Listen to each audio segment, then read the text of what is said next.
नमस्कार, मैं छत्तीसगढ़ अखबार के यूट्यूब चैनल इंडिया आजकल के स्टूडियो से सुनील कुमार। एक खबर पढ़कर दिल भारी हो गया है। छत्तीसगढ़ में भिलाई, जो कि औद्योगिक नगरी है, जहां के लोगों से उम्मीद की जाती है कि वो कुछ बेहतर पढ़ाई लिखाई कर पाते हैं, वहाँ स्कूल कॉलेज बहुत अच्छे हैं, उसी भिलाई में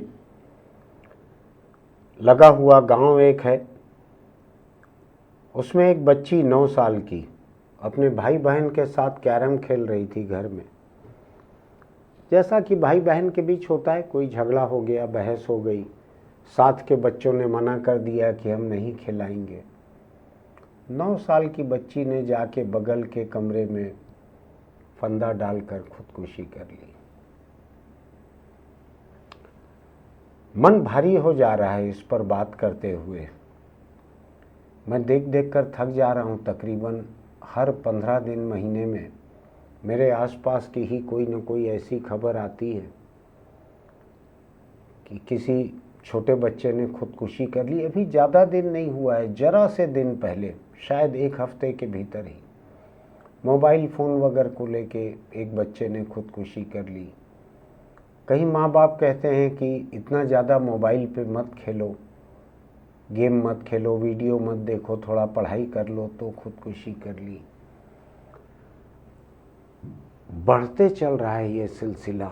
मैं एक घटना पर टिप्पणी नहीं करता, लेकिन ये एक सिलसिला है, सिलसिलेवार तरीके से ये बढ़ते जा रहा है। छोटे छोटे बच्चे 10 साल, 12 साल, 6 साल, 8 साल के बच्चे जब खुदकुशी करने लगे तो उससे दो चीज़ें समझ पड़ती हैं।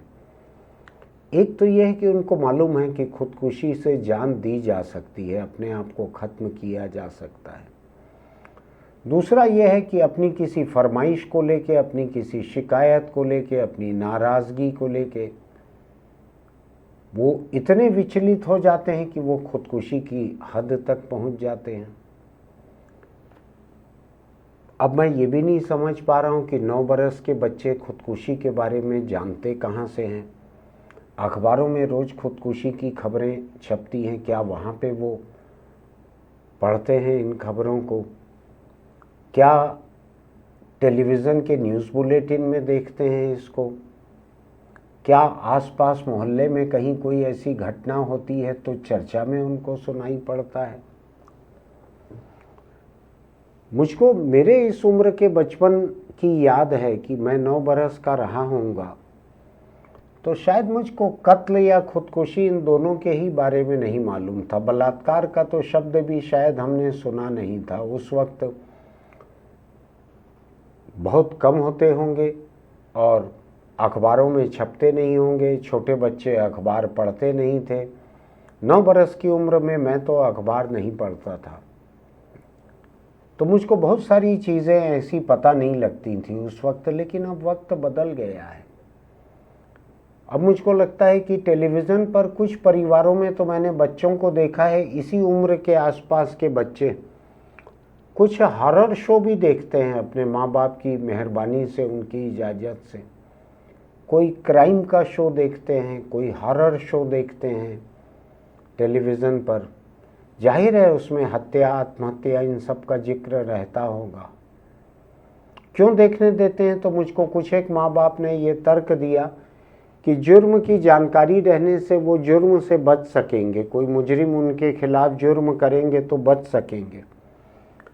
अब मैं नहीं जानता कि 9 बरस की बच्ची को कैरम खेलने से मना कर दिया है अगर भाई बहन ने, तो इसमें किसी ने कोई जुर्म कर दिया है। इसमें इतना अधिक विचलित होने की कोई बात थी? परिवार के बारे में जो समाचार में, एक से ज़्यादा अखबारों के समाचार में जो पढ़ने मिल रहा है कि पिता 60 बरस उम्र का है, उसके 12 बच्चे हैं और ये सबसे छोटी बेटी थी 9 साल की, और इसकी एक जुड़वां बहन भी थी, वो भी साथ में खेल रही थी। आमतौर पे ये माना जाता है कि जुड़वां भाई बहन के बीच में लगाव कुछ अधिक होता है, और मुझको नहीं लगता कि अधिक लगाव भी होगा तो भी खेलकूद के बीच में कभी कोई बहस, झगड़ा, मतभेद न होते हों। सबके बीच में होते हैं। मेरे और मेरे भाई के बीच में, बड़े भाई के बीच में कई बार इस बात को लेकर बहस होती थी कि जो पत्रिकाएं घर में आती थी, कई पत्रिकाएं आती थी, उनको पहले कौन पढ़े। इस बात को लेकर बहस होती थी, इस बात को लेकर नाराज़गी भी होती थी कि घर पे जो पत्रिकाएं आती हैं उनको पहले कौन पढ़े। अच्छी पत्रिकाएं आती थी, 2-4 से ज़्यादा पत्रिकाएं आती थी, आते ही साथ पढ़ने की इच्छा रहती थी। इस बात को लेकर कभी कभी बहस होती थी, लेकिन तनातनी इतनी नहीं होती थी। कभी कोई ऐसा तनाव नहीं हुआ कि कोई नुकसान पहुंचाने या खुद को नुकसान करने का सोचने लगे। थोड़ा हैरान हूं मैं कि मोबाइल के इस्तेमाल के लिए, मोबाइल पे खेलने के लिए, मोबाइल पे रील या वीडियो देखने के लिए, या अपना एक कोई हैंडसेट पाने के लिए 10 साल, 12 साल, 8 साल, 14 साल के बच्चे खुदकुशी कर रहे हैं। क्या कर सकते हैं माँ बाप। यानी मैं इस पे टिप्पणी करना नहीं चाहता हूँ कि इस परिवार में 12 बच्चे क्यों थे, थोड़ी अटपटी है बात। जितना मैं सुन पा रहा हूँ, गांव का रहने वाला व्यक्ति है, उसका नाम जो दिखाई पड़ रहा है उससे लगता है कि बहुत संपन्न नहीं रहा होगा, लेकिन फिर भी घर में कैरम था खेलने के लिए, जो कई घरों में नहीं रहता है। मैंने तो अपने घर में कभी कैरम नहीं देखा था। अपने काम धंधे नौकरी से लग जाने तक भी मैंने कैरम नहीं देखा था। मेरी अगली पीढ़ी को कैरम मिला है, मुझको नहीं मिला था। लेकिन 12 बच्चे किसी घर में हैं तो थोड़ी बहुत तनातनी तो चलती होगी। 1 दर्जन भाई बहन हैं, उनके बीच कुछ तनातनी तो चलती होगी किसी चीज़ को लेकर। हर एक की हर फरमाइश तो पूरी नहीं हो सकती। कैरम का खेल आप जानते हैं, उसमें 4 लोग ही एक बार में खेल सकते हैं। अगर कोई मतभेद होगा, कोई किसी को हटा देंगे, दूसरे भाई बहन को बिठा लेंगे, तो भी इतने तनाव की बात क्यों होनी चाहिए। ये सिलसिला थोड़ा सा अटपटा है। मुझको लगता है न सिर्फ इस परिवार को बल्कि तमाम परिवारों को अपने बच्चों को इतनी समझदारी देनी चाहिए कि किसी निराशा की हालत में, उनकी मांग पूरी न होने पर, दुखी होने पर, आपस में विवाद, मतभेद या झगड़ा होने पर, बोलचाल बंद होने पर भी वो हिंसा की न सोचें, न किसी पे हिंसा करने की, न अपने आप पे हिंसा की। ऐसा न सोचें, ऐसा मेरा मानना है। तो इसकी तैयारी कौन करवाएंगे बच्चों को। बच्चे खुद तो नहीं कर सकते, वो खुद इतने समझदार नहीं हो सकते कि 9 साल की बच्ची अपने आप को नुकसान न पहुंचाए। इतनी समझदार शायद खुद होकर नहीं हो सकती है। वो किसी न किसी और को समझ देनी पड़ेगी। माँ बाप को देनी पड़ेगी, स्कूल में शिक्षक को देनी पड़ेगी, अड़ोस पड़ोस के लोग जो हैं वो दे सकते हैं, कोई न कोई दे सकते हैं। मैं घूम फिर कर अपनी एक पुरानी सलाह पर लौटता हूँ।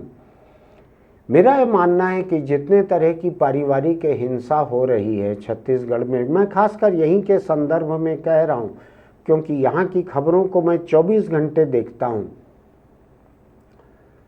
2 भाइयों ने अपनी बहन के प्रेमी को मार डाला, शादी कर ली थी तो मार डाला उसको, परिवार को पसंद नहीं था। Honour killing. कल या परसों ही मैंने अखबार में एडिटोरियल लिखा है इसके बारे में, इसलिए मैं आज उस पर एडिटोरियल करना नहीं चाहता था, लेकिन मार डाला। बहुत सारे लोग, आज की ही खबर मैं आपको बतला रहा हूँ, एक दूसरी खबर। एक बाप अपनी बीवी को पीट रहा था, लड़के ने उसकी माँ को पिटते देखकर भाइयों ने मिलकर बाप को मार डाला। घर के भीतर का है, कोई पुलिस रोक नहीं सकती। आप चाहे गिनते रहिए कि इतने दिन में इतने कत्ल हो गए। ऐसे कत्ल को, ऐसी खुदकुशी को पुलिस क्या रोकेगी जो घर के भीतर हो रहे हैं।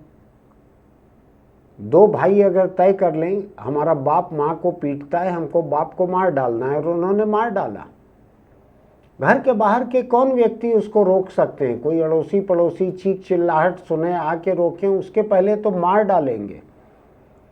ऐसा बहुत सारे मामलों में हो रहा है, बहुत सारे मामलों में।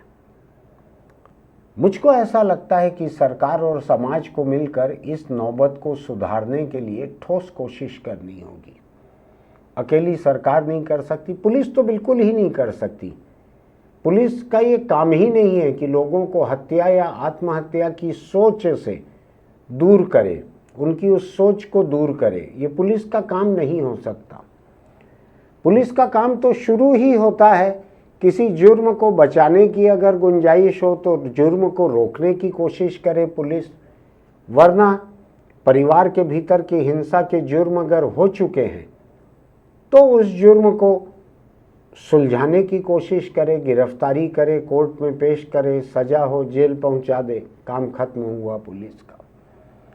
लेकिन समाज और सरकार को ये कोशिश करनी चाहिए कि ऐसी हर हिंसा जो कि पारिवारिक हिंसा है, परिवार के भीतर बलात्कार हो रहे हैं, परिवार के भीतर हिंसा हो रही है, पति पत्नी के संबंध खराब हो रहे हैं, उनके किसी और से प्रेम संबंध, देह संबंध हो जा रहे हैं, उसको लेकर मार डाल रहे हैं, मरवा डाल रहे हैं, भाड़े के हत्यारे ला रहे हैं, कितने तरह की हिंसा गिनाऊं मैं।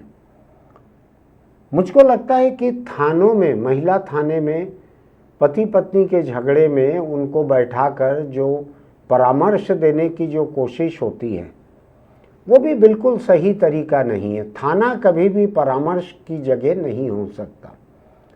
परामर्श के लिए पुलिस से परे के लोग रहना चाहिए।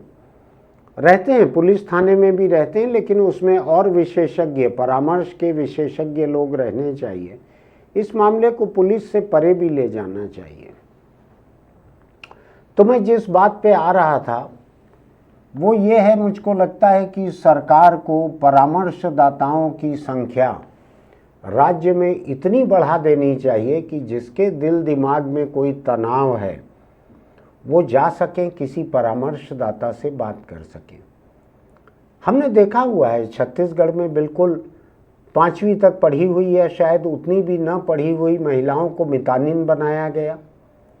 वो मितानिन गांव-गांव में जाती हैं, बीमार को देखती हैं, इलाज के लिए ले जाती हैं, टीकाकरण करवाती हैं, गर्भवती महिलाओं को सोनोग्राफी जैसी जांच के लिए ले जाती हैं, कुपोषण की दवाइयाँ देती हैं, आयरन की टेबलेट खिलाती हैं, कभी कृमिनाशक, पेट में कीड़े पड़ जाते हैं उसके लिए अगर दवाई देनी है तो देती है, सर्दी बुखार हो जाता है तो मितानिन अपनी दवा पेटी से दवाइयाँ देती है। मुझको अभी मेरे कैमरा पर्सन ने याद दिलाई है ये बात करते करते कि मितानिन जो हैं, जो गांव-गांव तक तैनात हैं, मितानिन गांव की किशोर लड़कियों को जिनकी माहवारी शुरू होती है उनको समझ देती हैं, ज्ञान देती हैं कि माहवारी क्यों होती है, इस दौरान साफ सफाई का कैसे इंतजाम किया जाए। माँ बाप में हिचक बहुत है, अपने बच्चों को भी वो ठीक से ज्ञान नहीं दे पाते। ये सेक्स नहीं है, माहवारी सेक्स नहीं है, ये देह की एक स्वाभाविक प्राकृतिक प्रक्रिया है।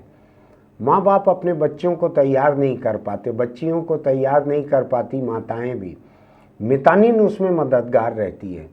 मितानिन बच्चियों को, किशोरियों को समझाती हैं कि माहवारी क्यों होती है, इसको कैसे निपटा जाए, क्या सावधानी बरती जाए। मितानिन बतलाती है कि इसके बाद अब तुम माँ बनने के लायक तैयार हो गई हो, सावधान रहना। कई तरह की बातें मितानिन बताती हैं। तो धीरे धीरे गांव की सेहत सुधरने लगी है छत्तीसगढ़ की। संयुक्त राष्ट्र संघ तक में छत्तीसगढ़ की मितानिन योजना की तारीफ हुई है। ये बीमारियों के इलाज के लिए है, बीमारी बचाने के लिए, बीमार की जांच के लिए है। मुझको लगता है ऐसे ही हमको, ठीक मितानिन की तरह हमको हर गांव तक ऐसे परामर्शदाता तैनात करने की ज़रूरत है, जिससे गांव के लोग जाके बात कर सकें, जो परिवारों के झगड़ों को निपटा सकें, जिनसे छोटे बच्चे जाके कह सकें कि उनके बाप, चाचा, रिश्तेदार, बड़े भाई, पड़ोस के लोग उनके बदन से छेड़छाड़ करते हैं। अभी मामला सामने आया, बलात्कार के मामले में पैरोल पे छूटा हुआ, घर पहुंचा हुआ एक बाप अपनी ही बेटी से और अपनी भतीजी से, इनसे फिर बलात्कार कर लिया। तो आखिर ये बच्चे कहाँ पर जाएं? अगर ऐसे परिवार में बलात्कारी बाहर से लौट कर आ रहा है तो परिवार के बाकी लोग कैसे सावधान रहें?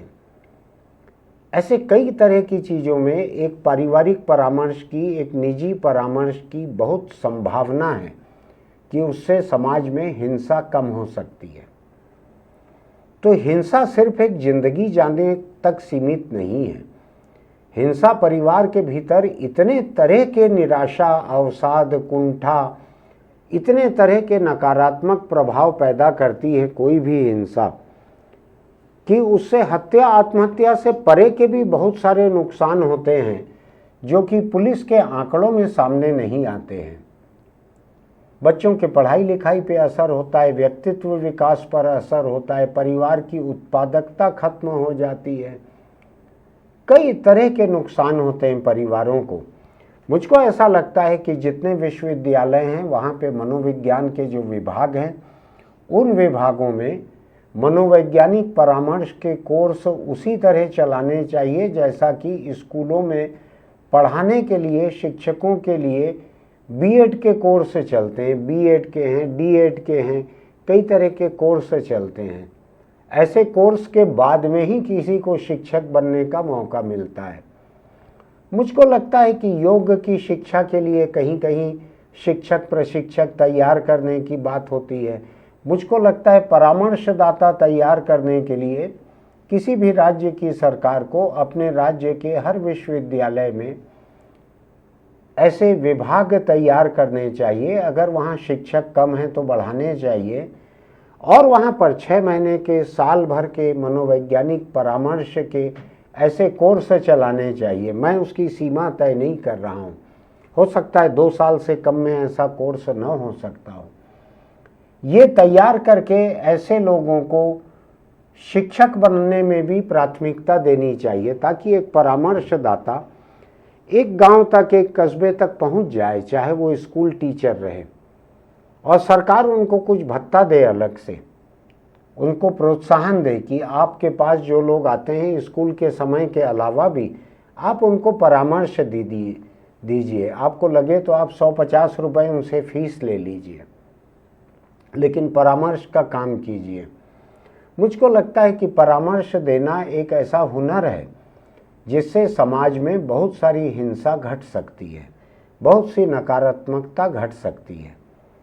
सरकार को ये कोशिश करनी चाहिए, समाज को ये कोशिश करनी चाहिए कि अपने बीच शिक्षित और प्रशिक्षित परामर्शदाताओं की संख्या बढ़ाए। आज गांव-गांव में जो डॉक्टर हैं वो इलाज करते हैं, लेकिन डॉक्टर से भी और छोटी जगह पर मितानिन इलाज करने लगी। मितानिन की वजह से मातृ मृत्यु दर घट गई है, शिशु मृत्यु दर घट गई है, लोगों की सेहत सुधरने लगी है, टीकाकरण होने लगा है, कुपोषण रुक गया है या कम हो गया है, कई तरह के फायदे हुए हैं। मुझको लगता है कि जैसे मितानिन इलाज को लेकर है, चिकित्सकीय इलाज को लेकर है, मुझको लगता है कि मानसिक इलाज को लेकर, मानसिक परामर्श को लेकर, मानसिक मदद को लेकर ठीक मितानिन की तरह की एक फोर्स खड़ी करने की ज़रूरत है पूरे प्रदेश में। उनको शिक्षा प्रशिक्षण जो भी देना है देकर उसको तैयार किया जाए। और मुझको लगता है कि ये एक मॉडल जो है, जिस तरह से मितानिन का मॉडल पूरी दुनिया के सामने आया, ठीक उसी तरीके से ये मॉडल जो है मनोवैज्ञानिक मददगार, परामर्शदाता, मानसिक मददगार, जो भी आप नाम रखना चाहें, जैसे मितानिन बड़ा खूबसूरत नाम है, ऐसा ही स्त्री पुरुष सभी तरह के लोगों को तैयार किया जाए, क्योंकि पुरुषों की बहुत सारी ऐसी समस्या रहेगी जो अपने गांव की मितानिन से, महिला से तो वो बिल्कुल कहना नहीं चाहेंगे। महिलाओं की भी ऐसी समस्या रहेगी जो किसी पुरुष परामर्शदाता से नहीं कहना चाहेंगे। तो इन दोनों तरह के लोगों की ज़रूरत है। तो इनसे बच्चों का व्यक्तित्व विकास, उसमें भी मदद मिल सकेगी। बच्चे जो पारिवारिक हिंसा झेलते हैं, अड़ोस पड़ोस की किसी शिक्षक से, किसी खेल प्रशिक्षक से, किसी से भी अगर हिंसा झेलते हैं तो वो बतला सकें उसके बारे में।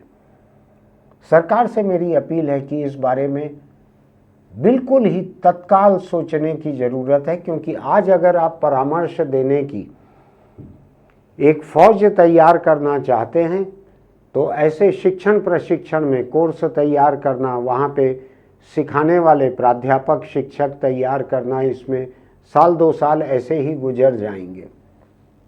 लेकिन हमने मितानिन के मॉडल की कामयाबी देखी है।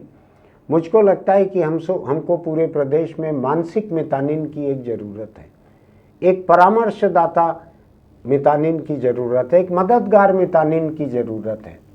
आप देखिएगा इससे समाज के भीतर हिंसा तेज़ी से कम होगी अगर पूरे प्रदेश में हम ऐसा एक जाल फैला सकें सहूलियत का कि परामर्श के लिए आप यहाँ जा सकते हैं, जो कि मितानिन के पास जाते हैं। ये कामयाबी से काम कर रहा मॉडल है। ये राष्ट्रीय स्तर पर पुरस्कार प्राप्त करके आती है मितानिन यहाँ पर। सोच के देखिएगा, सरकार के लोगों को कहिएगा कि परामर्शदाता तैयार करें। चाहे आज आपके परिवार को ज़रूरत न लग रही हो, लेकिन मैं आपको बतला सकता हूँ जितने लोगों को इसकी ज़रूरत होगी समाज में, उनमें से 1% को भी ये सहूलियत हासिल नहीं होगी। केवल शहरों में कहीं कहीं पर परामर्शदाता मौजूद हैं, और उनकी भी मनोवैज्ञानिक परामर्शदाता वो अगर ठीक ठाक पढ़े लिखे हैं तो उनकी भी 45 मिनट 60 मिनट के एक सेशन की फीस 2500-3000 रुपये तक है, जो मुमकिन नहीं है किसी के लिए भी। इसलिए सरकार को दखल देकर विश्वविद्यालयों में तेजी से इसके कोर्स चलाने चाहिए और लोगों को गांव-गांव तक तैनात करना चाहिए। फिर चाहे आप उनको टीचर बनाकर भेजें, चाहे कुछ बनाकर भेजें, साथ साथ वो ज़रूरत के लोगों के लिए मौजूद रहें। आज बस इतना ही। मेरा ये एडिटोरियल अगर आपको ठीक लगा हो तो अपने दोस्तों को भी इसको भेजिएगा, बच्चों को मत भेजिएगा।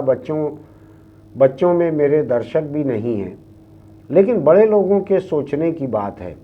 किसी के आसपास कोई बच्चे ऐसे यातना से, तनाव से गुजर रहे होंगे, आप भी मदद कीजिए उनका हौसला बढ़ाने में।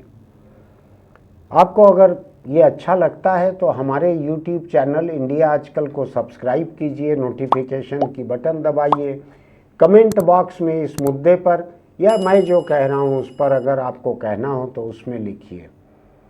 चलते चलते एक छोटी सी सलाह, बीड़ी, सिगरेट, गुटखा, तम्बाकू अगर खाने पीने का शौक़ है तो आप छोड़ दीजिए इसको। कैंसर से कैसी बुरी मौत होती है मैं तो रोज़ आपको बतलाता हूँ, लेकिन आज बच्चों की ये बात निकली है तो बतला रहा हूँ।